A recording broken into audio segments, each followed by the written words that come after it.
They were born into a world of crowns, courts, and divine right, 9 children of a king who believed his power came from God himself.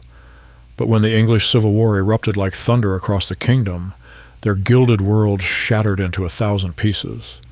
One would become the merry monarch who brought laughter back to a throne stained with blood. Another would be overthrown and exiled, dying in foreign courts while dreaming of restoration. A sister would become mother to a future king who would one day depose her own brother. Others would die in childhood in captivity or in distant palaces, far from the country their father died defending.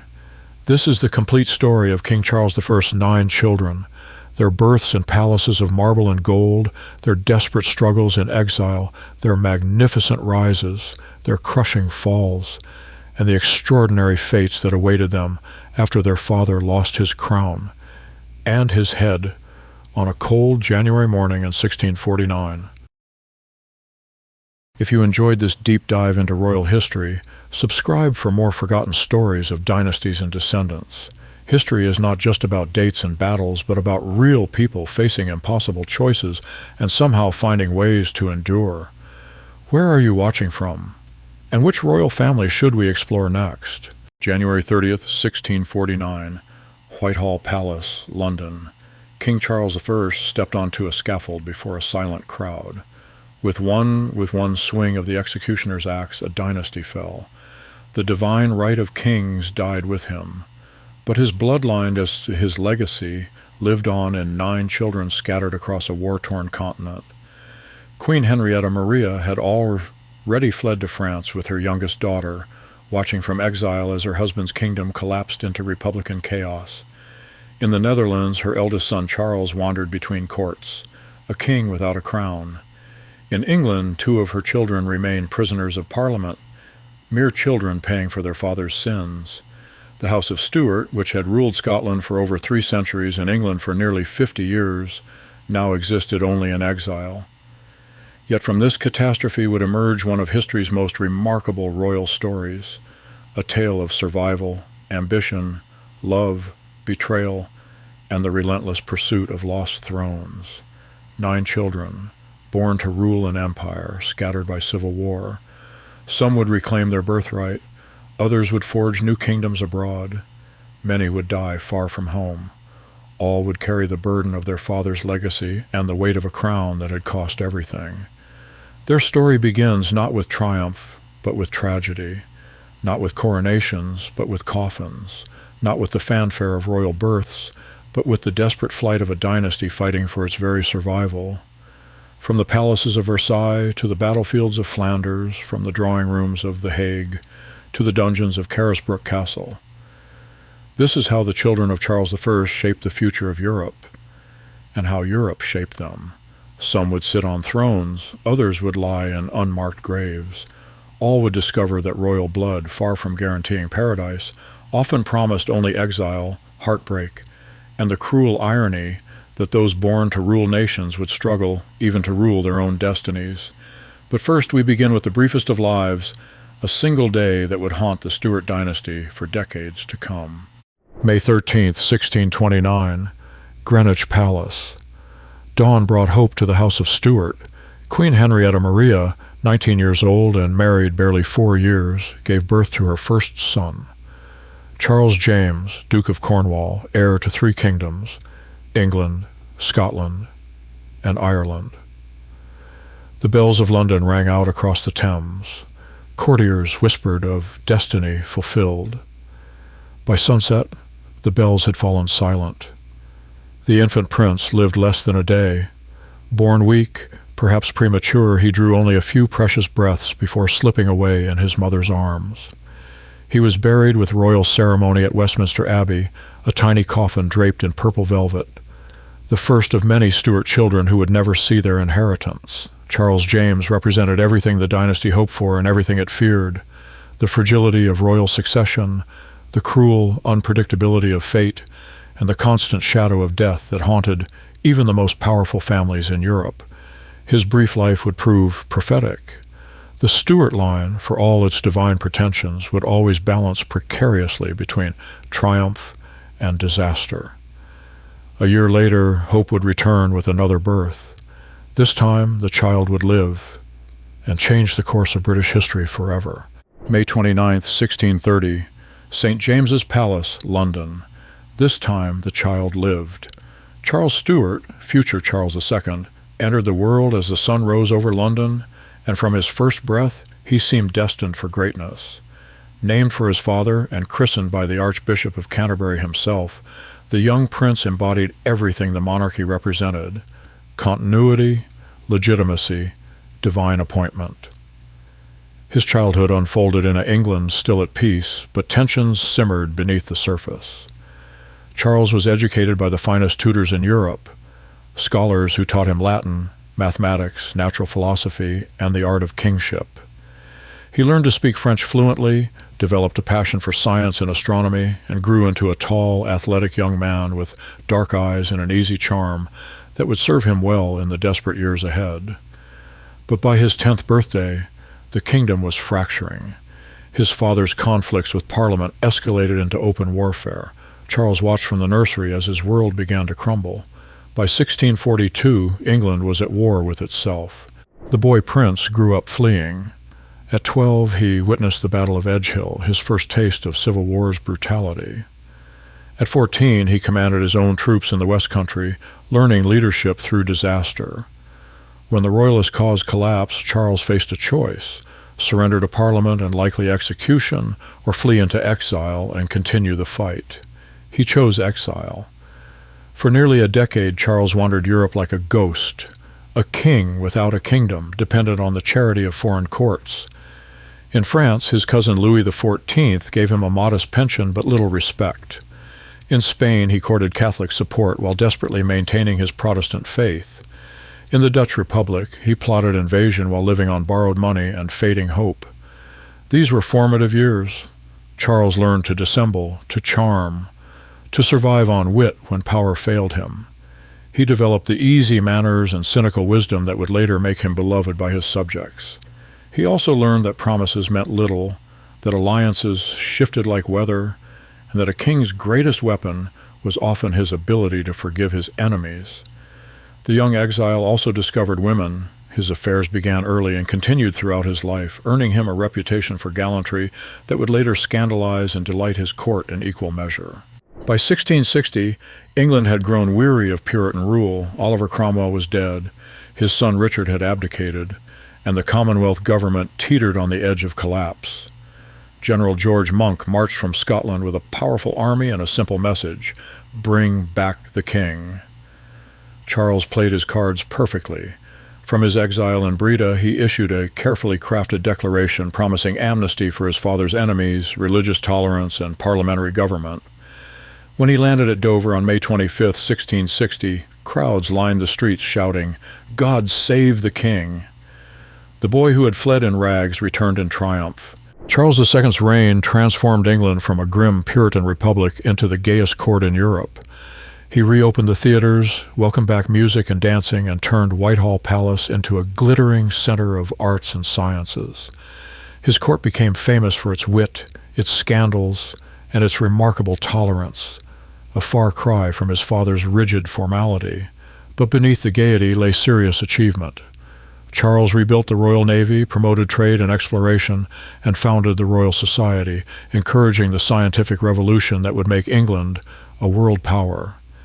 He survived the Great Plague of 1665, the Great Fire of London in 1666, and the Dutch invasion of the Medway in 1667, each crisis strengthening his bond with his people.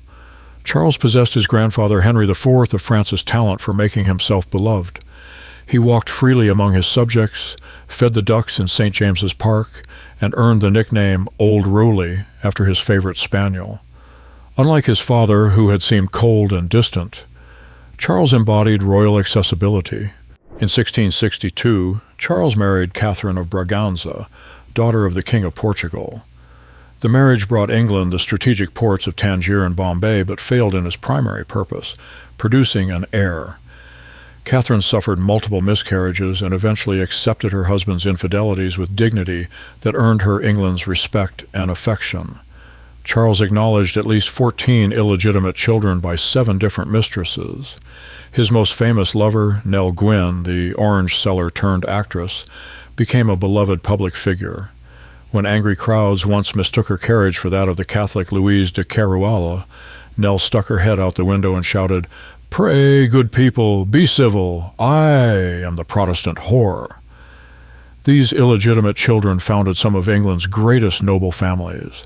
James Scott, Duke of Monmouth, led a failed rebellion against Charles's successor. Henry Fitzroy became Duke of Grafton, founding a line that continues today. Charles Lennox became Duke of Richmond, another enduring ducal house. Charles's inability to produce legitimate heirs created the succession crisis that would dominate his later reign. As it became clear that his Catholic brother James would inherit the throne, England divided between those who accepted hereditary succession and those who demanded Protestant rule at any cost. Charles died on February 6, 1685, aged 54, after a brief illness. On his deathbed, he reportedly converted to Catholicism. Though whether from conviction or diplomatic calculation remains debated, his last recorded words were an apology to his courtiers for being an unconscionable long time dying. He left behind a transformed nation. The Restoration had proven that monarchy and parliament could coexist, that religious diversity need not destroy national unity, and that a king's power rested ultimately on his people's consent. Charles had restored not just the throne, but England's confidence in itself. His reign saw the birth of modern party politics, the expansion of trade and empire, and the flowering of English culture that would influence the world. Christopher Wren rebuilt London's churches, John Dryden revolutionized English poetry, and Isaac Newton discovered the laws of motion, all under Charles's patronage. Most importantly, Charles had survived. The penniless exile of 1650 had become the beloved monarch of 1685, proving that the House of Stuart possessed an almost supernatural ability to rise from the ashes of apparent defeat. Yet his greatest failure would prove his greatest legacy. His lack of legitimate children meant the throne passed to his brother James, setting in motion the events that would bring his nephew William of Orange to the English throne and change the course of British history forever. While Charles had rebuilt the throne through charm and compromise, his sister Mary had been quietly nurturing the man who would one day claim it through force. November 4th, 1631. St. James's Palace, London. Princess Mary Stuart arrived as England's first royal daughter in over a century. Born barely 18 months after her brother Charles, she grew up as the jewel of her father's court. Intelligent, accomplished, and from an early age marked for great things. Charles I doted on his eldest daughter, calling her his little scholar for her quick wit and remarkable linguistic abilities. Mary's education befitted a princess destined to marry into European royalty. She learned French, Dutch, Italian, and Latin. She studied music, dancing, painting, and the intricate protocols of diplomatic marriage. Her tutors marveled at her intelligence and natural dignity, qualities that would serve her well in the turbulent years ahead. But even as a child, Mary understood that her life belonged not to herself, but to the state. Royal daughters were diplomatic currency, their marriages the tools of international alliance. By her 8th birthday, marriage negotiations had already begun. In 1641, 10-year-old Mary was betrothed to William II of Orange, stadtholder of the Dutch Republic. The marriage represented a crucial alliance between Protestant powers as Catholic influence grew across Europe. Charles I had needed Dutch support against his rebellious parliament. The House of Orange needed English naval power against Spanish ambitions. The wedding took place on May 2, 1641, at Whitehall Palace. Mary was just 9 years old, her bridegroom 15. Contemporary accounts describe a lavish ceremony designed to project Stuart power even as that power crumbled. The bride wore cloth of gold and diamonds. The groom appeared in matching splendor. Neither could have imagined that within 8 years Mary's father would be dead and she would be a widow in a foreign land. The marriage began as a political arrangement but gradually developed into genuine affection. William, though not particularly handsome or charming, proved kind and intellectually curious. Mary blossomed under his protection, becoming fluent in Dutch and learning to navigate the complex politics of the Dutch Republic. Mary's life in the Netherlands exposed her to ideas that would shape the future of European politics. The Dutch Republic was a unique creation, a confederation of provinces that had thrown off Spanish rule and created something approaching modern democracy. Unlike the absolute monarchies of France and England, the Netherlands operated through consensus, compromise, and constitutional limitation of power. These lessons in limited government would prove prophetic. Mary watched as her adopted country balanced religious tolerance with Protestant identity, individual liberty with collective security, and commercial prosperity with military necessity. She also observed how the House of Orange had learned to rule through persuasion rather than divine right. As civil war erupted in England, Mary found herself in an impossible position. Her loyalty belonged to her father and husband simultaneously, but their interests increasingly diverged. The Dutch Republic initially supported Parliament against Charles I, seeing an opportunity to weaken English naval power. Mary endured the humiliation of watching her father denounced in Dutch pamphlets while maintaining the dignity expected of a Stuart princess. On November 4, 1650, her 19th birthday, Mary gave birth to a son, William III. 8 days later, her husband died of smallpox, leaving her a widow at 19 with an infant son who inherited his father's titles and claims. The birth and death transformed Mary from a diplomatic pawn into a regent and protector of the Orange inheritance. The Dutch Republic immediately erupted into political crisis. Republican factions sought to abolish the stadtholderate entirely, while Orangist supporters rallied around the infant prince. Mary found herself at the center of a struggle that would determine the Netherlands' future. She proved remarkably capable. Drawing on lessons learned during England's Civil War, Mary maneuvered between factions with skill that surprised seasoned politicians. She protected her son's inheritance while avoiding the extremes that had destroyed her father. Her court became a refuge for English royalist exiles, including her brothers Charles and James, while she maintained cordial relations with the Dutch Republican government. Mary's regency demonstrated the political acumen that ran in Stuart blood. She understood that power in the modern world required flexibility, that survival meant knowing when to compromise and when to stand firm. Her son would later credit her with teaching him the arts of statecraft that would make him one of Europe's most successful rulers. In December 1660, just months after her brother Charles's restoration to the English throne, Mary contracted smallpox, the same disease that had killed her husband.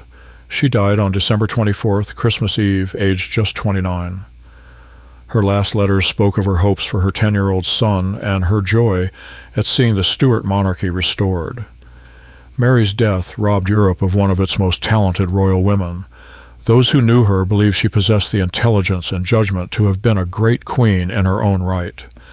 Instead, her legacy lived through her son William III, who would inherit not only the Orange titles but also his mother's political wisdom and her grandfather's claim to the English throne. Within 30 years, that claim would make him King of England, Scotland, and Ireland. Ruling jointly with his wife, Mary II, daughter of Mary's brother James. The child who had grown up watching his mother navigate between English royalism and Dutch republicanism would ultimately synthesize both traditions, creating the constitutional monarchy that governs Britain to this day. Mary Stuart had lived in the shadow of greater events, but her influence would outlast them all. Through her son, the lessons learned in exile would return to transform the very kingdom her father had lost.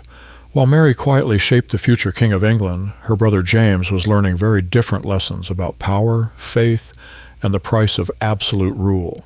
October 14, 1633, St. James's Palace, London. James Stuart, Duke of York, entered the world as the spare to the heir, a position that would define his entire life. 3 years younger than his brother Charles, James grew up in the shadow of the crown, always important but never central, always valuable but never quite valued enough.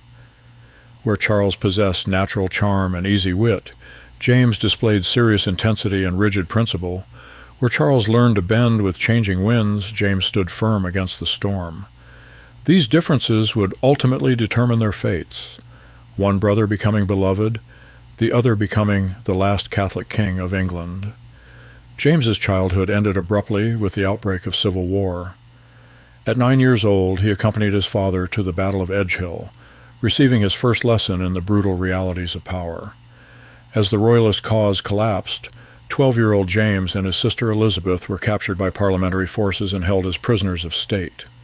For 3 years, James lived under guard, treated with the courtesy due his rank, but constantly reminded of his powerlessness. These formative years instilled in him a deep distrust of parliamentary government and an absolute conviction that royal authority came from God alone, beliefs that would prove catastrophic decades later. In April 1648, 15-year-old James accomplished one of the most audacious escapes in royal history. Disguised as a girl, he fled his guards during a game of hide-and-seek in St. James's Park, made his way to the Thames, and sailed to freedom in the Netherlands. The escape required careful planning, perfect timing, and considerable courage, qualities that would characterize James throughout his life. In exile, James threw himself into military service with a dedication that bordered on obsession. He served with distinction in the French army under the great Marshal Turenne, learning the arts of war that would make him one of Europe's most respected military commanders. Unlike his pleasure-loving brother Charles, James lived an almost monastic life of discipline and duty. These years forged James's character. He developed an unwavering belief in absolute monarchy, convinced that his father's downfall had resulted from insufficient resolve rather than political miscalculation. He also began his gradual conversion to Catholicism, influenced by French court culture and his own theological studies. When Charles II regained the throne in 1660, James returned to England as Duke of York and Lord High Admiral. In this role, he transformed the Royal Navy from a collection of aging ships into the most powerful fleet in the world. His administrative genius rivaled his brother's political skills, and his personal courage in battle earned the respect of officers and sailors alike. James commanded the fleet during the Second Dutch War, 1665 to 1667, winning decisive victories at the Battle of Lowestoft and other engagements. Unlike many royal commanders who directed battles from a safe distance, James fought from the quarterdeck, sharing his men's dangers and inspiring fierce loyalty. His naval career demonstrated James's considerable talents when those talents were properly directed. He possessed organizational ability, strategic insight, and physical courage that would have made him an excellent constitutional monarch. Unfortunately, he also possessed an inflexibility of mind that made compromise impossible. In 1660, James secretly married Anne Hyde, daughter of the Earl of Clarendon and a commoner by royal standards. The marriage caused enormous scandal, not only because Anne lacked royal blood, but because she was pregnant at the time of the ceremony. Charles II initially refused to recognize the union, but eventually accepted his brother's choice with characteristic pragmatism. Anne bore James 8 children, but only 2 daughters survived to adulthood: Mary, later Mary II, and Anne, later Queen Anne. Both were raised as Protestants despite their father's religious evolution, ensuring Protestant succession even through the Catholic line. James's conversion to Catholicism became public knowledge in 1672 when he refused to take Anglican communion. The revelation sent shockwaves through English society. Anti-Catholic sentiment ran deep in England, rooted in memories of Mary Tudor's persecutions and fears of foreign influence. James's conversion suggested that a Catholic monarch might once again threaten English liberties and Protestant religion. After Anne Hyde's death in 1671, James married Mary of Modena, a young Catholic princess whose beauty was matched only by her devotion to her faith. The marriage further alienated Protestant opinion and raised the specter of a Catholic dynasty. When Mary of Modena gave birth to a son, James Francis Edward Stuart, in 1688, Protestant England faced the prospect of perpetual Catholic rule. James ascended the throne in February 1685 following Charles II's death. Initially, his reign seemed promising. Parliament voted him a generous revenue, and he suppressed Monmouth's rebellion with efficiency that demonstrated his military competence. Many hoped that age and experience had mellowed his religious zealotry. They were wrong. James immediately began promoting Catholics to high office, suspending laws that barred them from government positions. He established a large standing army, commanded largely by Catholic officers. He reopened diplomatic relations with the Pope and accepted a papal nuncio at his court. Each measure deepened Protestant fears that James intended to restore England to Catholicism by force. The birth of James Francis Edward Stuart in June 1688 transformed political anxiety into revolutionary crisis. Until that moment, Protestant England could comfort itself that James's reign was temporary. His eldest daughter Mary was Protestant and married to William of Orange, ensuring Protestant succession. The birth of a Catholic male heir changed everything. Rumors immediately spread that the child was supposititious, secretly smuggled into the royal bedchamber in a warming pan. While almost certainly false, these stories reflected genuine panic at the prospect of indefinite Catholic rule. On June 30th, 1688, 7 prominent Englishmen sent a secret letter to William of Orange, inviting him to invade England and claim the throne in right of his wife Mary. William, long worried about French expansion and James's alliance with Louis XIV, accepted the invitation. William landed at Torbay on November 5, 1688. Guy Fawkes Day, symbolically perfect for a Protestant invasion. James's support collapsed with stunning speed. His army deserted, his navy declared for William, and his own daughters publicly abandoned him. In December, faced with total isolation, James fled to France, allegedly throwing the Great Seal of England into the Thames as his barge carried him to exile. James spent his final 13 years at the court of Louis XIV, plotting restoration while watching his kingdom flourish under William and Mary's rule. He launched an invasion of Ireland in 1689, but was defeated at the Battle of the Boyne the following year, his last realistic chance of regaining his throne. In exile, James finally achieved a kind of peace. Freed from the burdens of kingship, he devoted himself to prayer, scholarship, and religious contemplation. He became genuinely holy, earning respect even from his enemies for his piety and dignity in defeat. James died at Saint-Germain-en-Laye on September 6, 1701, aged 67. Louis XIV recognized his son, James Francis Edward Stuart, as the rightful king of England, beginning the Jacobite cause that would haunt Britain for decades. James II's reign lasted less than 4 years, but its consequences echoed through centuries. His overthrow established the principle that English monarchs ruled by consent of Parliament rather than divine right. The Declaration of Rights that followed his deposition became the foundation of constitutional monarchy, limiting royal power and guaranteeing Protestant succession. Paradoxically, James's failure preserved the monarchy by proving it could adapt to changing circumstances. His brother Charles had restored royal prestige through charm and flexibility.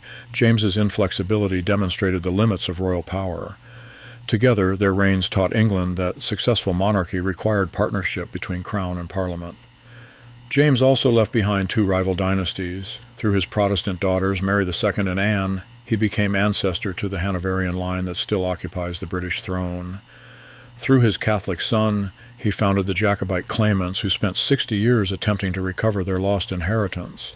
The Duke of York, who had escaped disguised as a girl, became the king who lost 3 kingdoms through unwillingness to disguise his faith. His story embodied the tragedy of absolute principle in a world that demanded pragmatic compromise. While James struggled with the burdens of kingship, one sister had already fought a quieter but no less tragic battle for survival in the dungeons of parliamentary captivity. December 28, 1635, St. James's Palace, London. Princess Elizabeth Stuart was born into a world already fracturing. As her father's 3rd surviving child, she entered life during the period of personal rule when Charles I governed without parliament, policies that would soon plunge England into civil war. Elizabeth's early years were spent in a palace atmosphere of increasing tension, where whispered conversations about money, parliament, and rebellion grew louder each day. By the time Elizabeth reached her 6th birthday, that world had exploded into violence. When Charles I fled London in January 1642, Elizabeth was too young to accompany him. She remained at Westminster Palace with her younger siblings, officially under parliamentary protection, but effectively as hostages, to ensure their father's good behavior. What followed was a childhood unlike any other in royal history. 6 years of captivity that would test the limits of a remarkable young mind and spirit.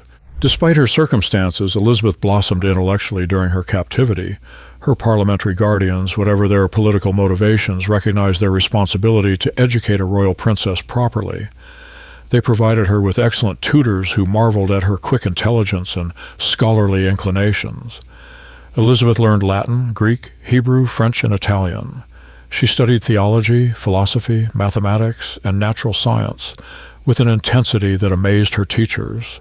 Contemporary accounts describe a girl who read voraciously, wrote with unusual elegance, and engaged in theological debates that would have challenged university graduates. Her intellectual gifts provided both escape and torment. Through books, she could travel to worlds beyond her prison walls. Yet her learning also made her acutely aware of her unique position, a princess of the blood held captive by her father's enemies, watching her family's destruction from helpless proximity. Parliamentary officials found Elizabeth's dignity and intelligence both impressive and troubling.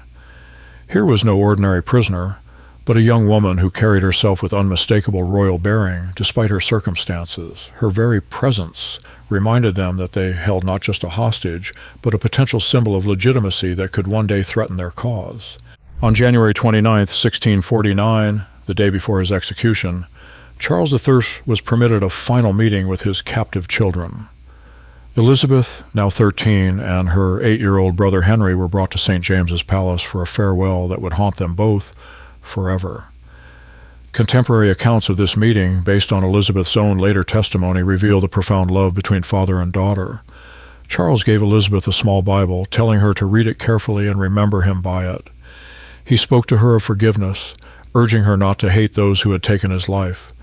Most remarkably, he discussed with his 13-year-old daughter complex questions of political philosophy and religious faith, treating her as the intellectual equal she had become. The king's final words to Elizabeth were both blessing and burden. "Sweetheart, you'll forget this." Her reply would echo through history, "I shall never forget it whilst I have breath to draw." She kept that promise until her dying day. After their father's execution, Elizabeth and Henry remained prisoners, now more valuable than ever as potential rallying points for royalist sentiment. They were moved to Carisbrooke Castle on the Isle of Wight, the same fortress where their father had been held before his trial. Elizabeth's health, never robust, began to decline under the strain of continued captivity and her father's traumatic death. She developed what contemporary physicians described as a weakness of the lungs, possibly tuberculosis or pneumonia. Her captors, perhaps moved by compassion or concerned about the political implications of her death in custody, provided medical care, but it proved insufficient. On September 8, 1650, Princess Elizabeth died at Carisbrooke Castle, aged just 14. She was found in her chamber, her head resting on her father's Bible, the final gift that had sustained her through 18 months of grief and imprisonment. Elizabeth was buried quietly in Newport Parish Church on the Isle of Wight, far from the royal tombs of Westminster Abbey. For over 2 centuries, her grave remained unmarked, her story largely forgotten amid the grander narratives of her brother's restoration and exile. In 1856, Queen Victoria, another royal woman who understood the burden of crown and duty, commissioned a marble effigy to mark Elizabeth's resting place. The monument depicts a young woman of unmistakable dignity holding the Bible that had been her father's final gift. Victoria's inscription honored Elizabeth as a princess who had faced her trials with patience and fortitude. Elizabeth's brief life embodied both the tragedy and nobility of the Stuart cause. She never knew freedom as an adult, never married, never ruled, yet her dignity in captivity and her intellectual achievements made her a symbol of royal resilience. Her story reminds us that history's greatest figures are not always those who wear crowns, but sometimes those who bear suffering with grace. In death, Princess Elizabeth became what she could never be in life, free. Her legacy lives not in dynasties founded or thrones claimed, but in the example of a young woman who maintained her humanity and intelligence under circumstances that would have broken lesser spirits. While Elizabeth endured captivity with scholarly dignity, her younger sister Anne had already found peace in a very different way. March 17, 1637, St. James's Palace, London. Princess Anne Stuart arrived during the deceptive calm before the storm. Born on St. Patrick's Day, as England enjoyed its last years of peace, she entered a world that still believed in the divine right of kings and the eternal stability of the realm her father ruled. Anne was baptized by Archbishop William Laud himself, the ceremony a magnificent display of Stuart royal power. The infant princess wore robes of cloth of gold, blessed with holy water in a silver font, surrounded by the greatest nobles of England. The court astrologers proclaimed favorable stars. The poets composed verses celebrating another jewel in the royal crown. But the stars, it seemed, had lied. Princess Anne lived only 3 years, dying of fever in the autumn of 1640 as her father's first parliament in 11 years began dismantling the personal rule that had defined her short life. She was buried at Westminster Abbey with full royal honors, another small coffin joining the growing collection of Stuart children who would never inherit the troubles brewing around them. In death, Anne achieved what few of her siblings would know in life: perfect peace. She became the blessed child who escaped the civil wars, the executions, the exile, and the endless struggle for restoration that would define her family's story. Perhaps, in the cruel mathematics of royal survival, the brief lives were the merciful ones. January 29, 1639, Whitehall Palace, London. 10 years to the day before her father would die on the scaffold, Princess Catherine Stuart drew her first and last breath in the same morning. Born as dawn broke over London, she died before the sun set, joining the melancholy roll of royal children who never lived to learn their own names. Catherine's brief existence marked a turning point in the Stuart dynasty's fortunes. Born during the First Bishops' War as Charles I's authority faced its first serious military challenge, she arrived precisely as the foundations of royal power began to crack. Her death seemed almost symbolic, another sign that the House of Stuart's golden age was ending. The infant princess was buried beside her sister Anne at Westminster Abbey, their small monuments standing as silent witnesses to the fragility of royal life. In a dynasty that would become famous for its dramatic survivals and resurrections, Catherine represented the quieter tragedy of lives that ended before they could begin. She was the child who never knew exile because she never knew life, perhaps the most merciful fate of all. July 8, 1640, Oatlands Palace, Surrey. Prince Henry Stuart entered the world as England teetered on the edge of civil war. Named for his great-grandfather Henry IV of France and his legendary ancestor Henry V of England, he carried the weight of royal expectation from birth. Yet Henry would grow up not in palaces but in prisons, not learning kingship but learning survival. Born during the Second Bishops' War, Henry's earliest years were spent watching his father's authority crumble. Unlike his older siblings who remembered better times, Henry knew only conflict, crisis, and the constant threat of disaster. This harsh education would forge him into perhaps the most naturally regal of all Charles I's children, a prince who embodied royal dignity without ever wearing a crown. When Parliament seized control of the royal household in 1642, 2-year-old Henry joined his sister Elizabeth in what amounted to luxurious captivity. For the next 7 years, he lived under parliamentary guard, receiving an education carefully designed to make him a Protestant English gentleman rather than a potential Catholic pretender. The irony was exquisite. Parliament's attempts to reshape Henry in their own image actually perfected him as a royal prince. His tutors, selected for their Protestant orthodoxy and Republican sympathies, found themselves enchanted by their pupils' natural grace, quick intelligence, and instinctive nobility. Despite every effort to diminish his royal identity, Henry only grew more princely. Contemporary accounts describe a boy of remarkable presence. Tall for his age, with the dark Stuart eyes and natural dignity that marked the bloodline, Henry carried himself with an authority that made even his captors treat him with unconscious deference. He learned Latin, Greek, mathematics, and theology with ease, but he also absorbed lessons in patience, resilience, and the art of maintaining dignity under impossible circumstances. Unlike his scholarly sister Elizabeth, Henry showed early military inclinations. He fashioned wooden swords drilled with sticks as muskets and demonstrated the tactical genius that ran in Stuart blood. His guardians found these games troubling. Here was a potential enemy learning the arts of war under their very noses. On January 29, 1649, 8-year-old Henry joined his sister Elizabeth for their father's final farewell. The meeting would haunt him for the rest of his life. Charles I spoke to his youngest son about duty, honor, and the burden of royal blood. Most significantly, he made Henry swear never to let Parliament make him king while his brother Charles lived.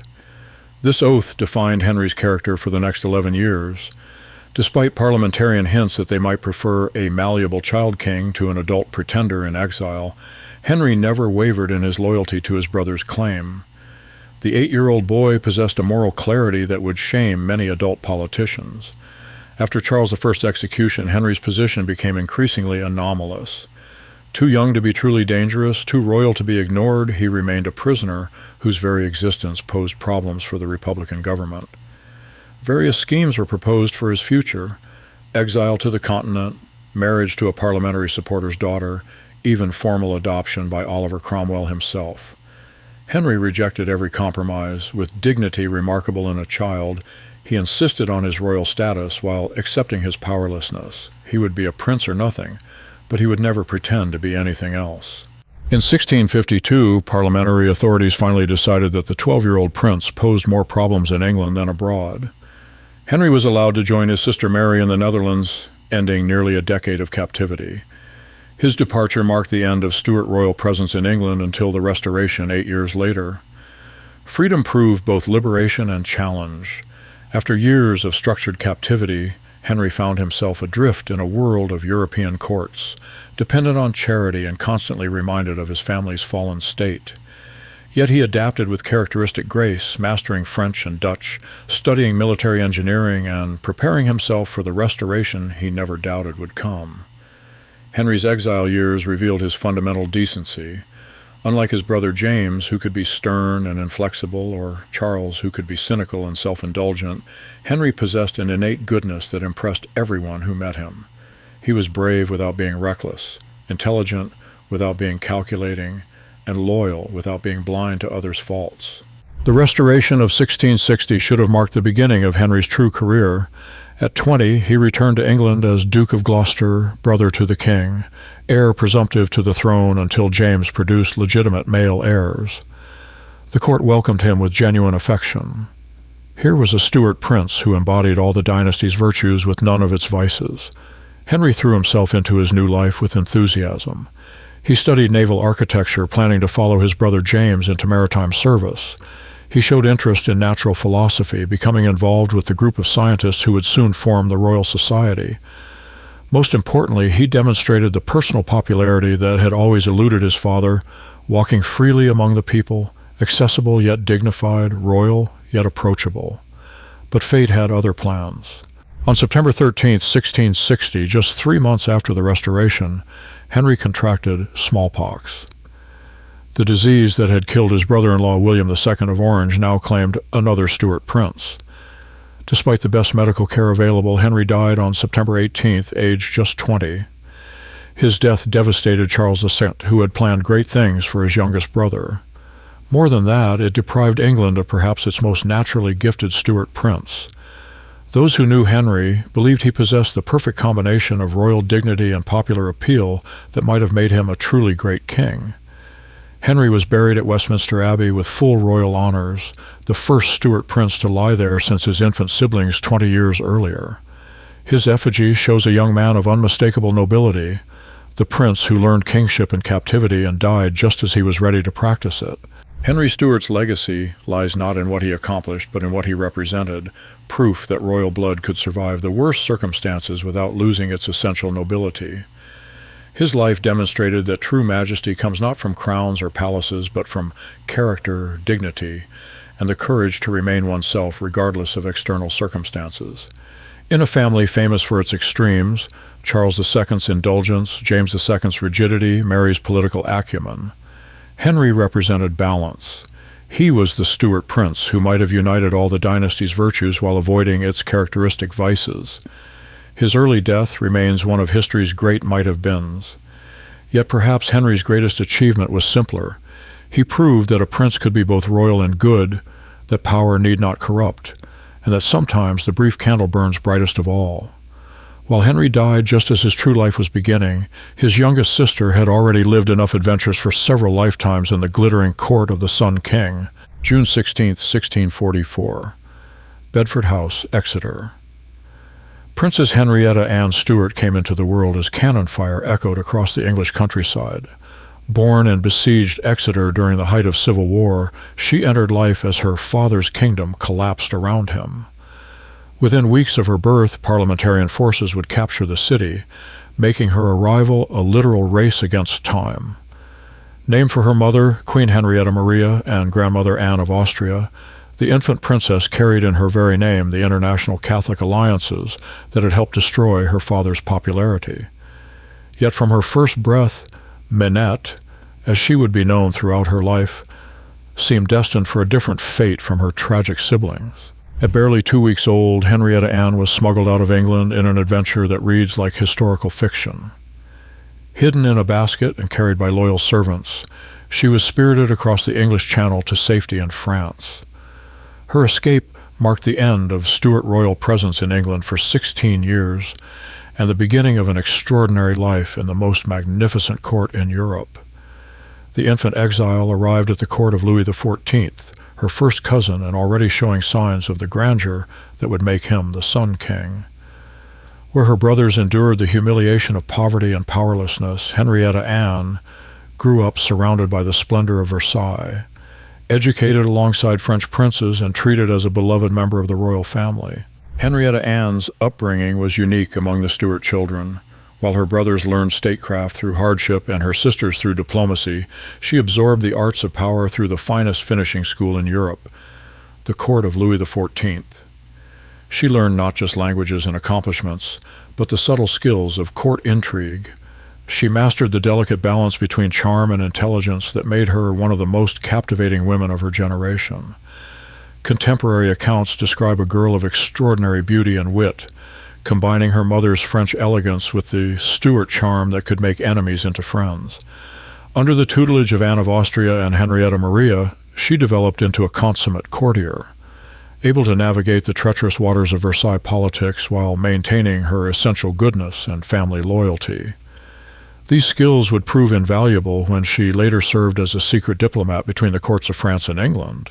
In March 1661, 16-year-old Henrietta Anne married Philippe I, Duke of Orléans, younger brother of Louis XIV. The marriage was both political masterstroke and personal tragedy, uniting the exiled Stuarts with the dominant Bourbon dynasty while binding Henrietta Anne to a husband whose preferences clearly lay elsewhere. Philippe, known as Monsieur at court, was one of history's most openly homosexual princes. Brilliant, cultured, and brave in battle, he nonetheless showed little interest in his beautiful wife beyond the dynastic necessities. The marriage produced 4 children, but little personal happiness for either party. Yet Henrietta Anne made the best of her situation with characteristic grace. She transformed the Orléans court into a center of wit, art, and literature. Her salon attracted the finest minds in France. Molière wrote plays for her entertainment, Bossuet preached at her private chapel, and Racine dedicated tragedies to her patronage. More importantly, she maintained her English identity and Stuart loyalty despite her French marriage. Her apartments became a haven for English exiles, and she never ceased working for her brother's restoration. When Charles II regained his throne in 1660, no one rejoiced more sincerely than his beloved Minette. Henrietta Anne's finest hour came in 1670, when she served as secret negotiator between her brother Charles II and her cousin Louis XIV. The resulting Treaty of Dover would shape European politics for decades, and her role in its creation demonstrated diplomatic skills worthy of a professional ambassador. The treaty itself was controversial. Charles agreed to convert to Catholicism privately and support French foreign policy in exchange for substantial subsidies and military support. Modern historians debate whether Charles ever intended to honor his religious commitments or simply needed French gold to maintain his independence from Parliament. Henrietta Anne's role was crucial, not just in negotiating terms, but in making the treaty psychologically possible for both kings. She understood her brother's cynical pragmatism and her cousin's imperial ambitions, finding common ground between very different personalities and objectives. The negotiations required multiple secret meetings, coded correspondence, and elaborate diplomatic theater. Henrietta Anne proved herself a master of all three, demonstrating that her years at Versailles had taught her lessons far beyond court etiquette. On June 30th, 1670, barely a month after successfully concluding the Treaty of Dover, Henrietta Anne died suddenly at the Château de Saint-Cloud. She was just 26 years old and at the height of her influence and happiness. Her death came with shocking swiftness. After dinner, she complained of severe stomach pains and died within hours, crying out that she had been poisoned. The court physician declared the cause to be peritonitis, but suspicions of poison persist to this day. Several candidates emerged for potential poisoning. Philippe's jealous favorite, the Chevalier de Lorraine, agents of disgruntled English politicians opposed to the French alliance, even Louis XIV himself, eliminating a witness to secret negotiations. Modern medical opinion suggests a perforated ulcer or appendicitis, but the mystery endures.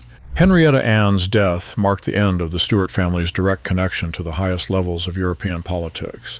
Through her marriage to Philippe, she had become the bridge between English and French interests, the family diplomat who could speak to kings as equals. Her daughters carried Stuart blood into the heart of European royalty. Marie-Louise married Charles II of Spain, becoming Queen of Spain and spreading Stuart genetics into the Habsburg line. Anne-Marie married Victor Amadeus II of Savoy, founding a dynasty that would eventually rule Italy. Through these marriages, the blood of the executed English king flowed into the veins of future Spanish queens, Italian kings, and countless European nobles. Henrietta Anne's brief life created genetic connections that would influence European politics for centuries.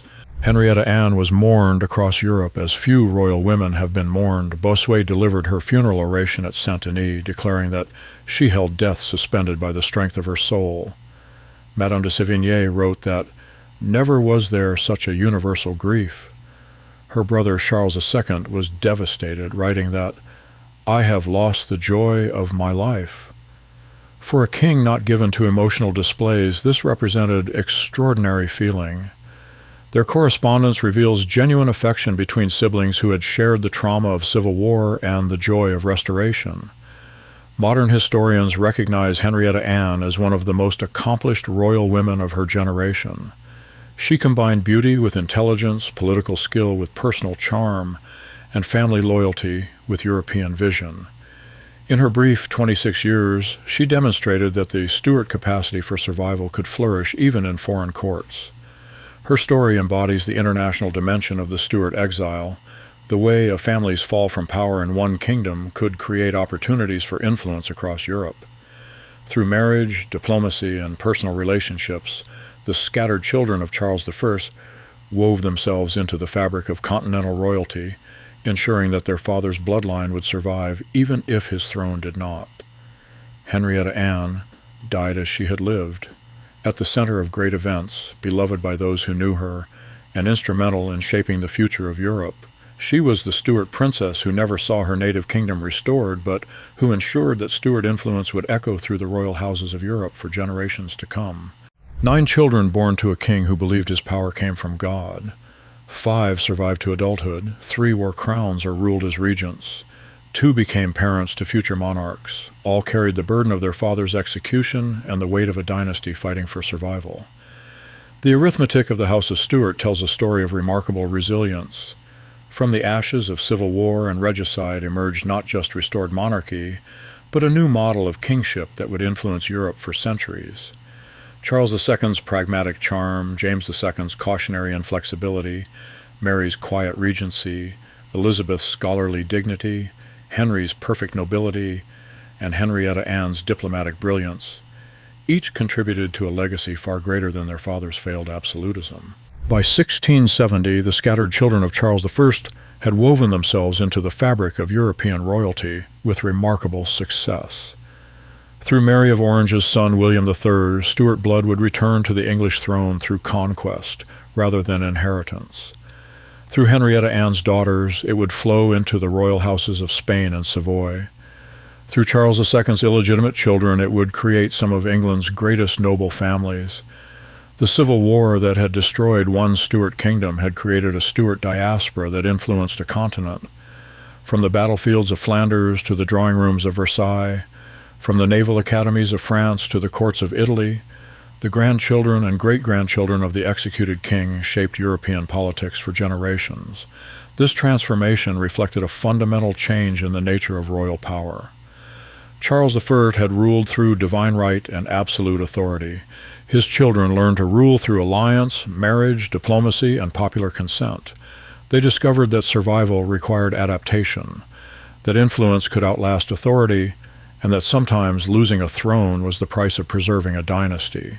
In England itself, the Stuart Restoration created the constitutional monarchy that governs Britain today. Charles II proved that kings could rule successfully by working with Parliament rather than against it. James II demonstrated the catastrophic consequences of ignoring that lesson. Together, they established principles that have guided British monarchy for over 3 centuries. The Glorious Revolution of 1688 brought Mary of Orange's son, William III, to the throne, completing a remarkable circle. The grandson of the woman who had fled England as a child exile became King of England by deposing his uncle. The revolution settled the religious question that had tormented the Stuart dynasty while preserving the monarchy Charles I had died defending. Modern Britain's constitutional settlement, limited monarchy, parliamentary supremacy, religious tolerance, and regular succession emerged directly from the struggles of Charles I's children. Their experiences taught that successful monarchy required popular consent, that religious diversity strengthened rather than weakened the state, and that royal authority came not from God alone, but from the people's acceptance. Today, the House of Windsor that reigns over the United Kingdom traces its descent through multiple lines to the children of Charles I.